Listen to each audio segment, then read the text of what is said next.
Welcome to this week's market drama. We'll begin with the S&P 500, which was down 1.9% for the week. It is now down almost 1% year to date. NASDAQ was down even more this past week, down 2.3% for the week. It is now down 0.8% for the years. And bond yields went up, which means bond prices went down. The Barclays Ag Index was down 0.9% for the week.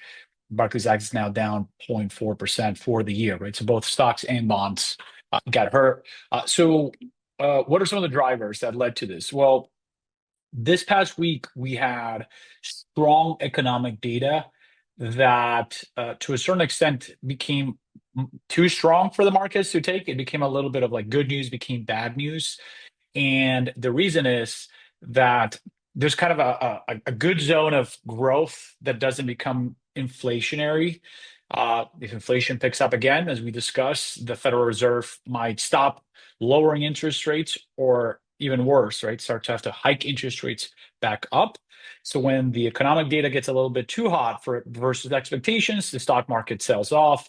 Bond yields in this case went up. So some of the data points that we got is service sector PMI increased to 54.1 in December. Anything above 50 means growth. It accelerated from November to December, right? So giving us a sense that the economy is actually kind of accelerating growth.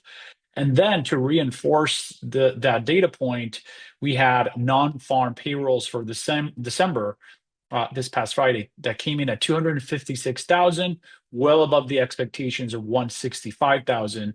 And the unemployment rate actually fell to 4.1 from 4.2. Right. So those types of data points kind of scared the market, if you will. Average hourly wage growth rose 3.9 year over year, slightly below the forecast of 4.0. But wage growth is at 3.9, which is above where CPI, right, where inflation is, which is a good trend.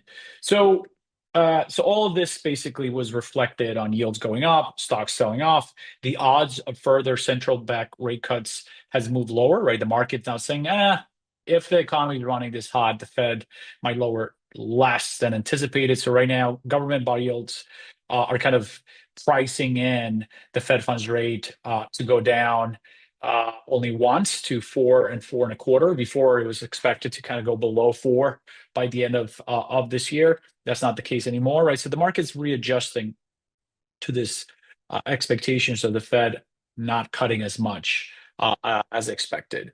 Taking a step back, I don't necessarily think this is that bearish of news. Ultimately, the markets care about earnings growth the most out of everything. So, from that perspective, earnings growth continues to deliver. S&P 500 is currently expected to report earnings growth for this past quarter, fourth quarter of last year, of 11.7%, which would mark the highest growth rate since fourth quarter of 2021.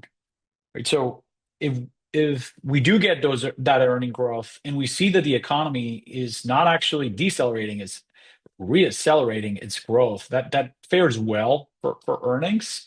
So we'll see where this takes us, but I wouldn't necessarily look at a couple of data points of slightly or higher than expected economic data points as necessarily a really bearish signal for stocks in the midterm, long term.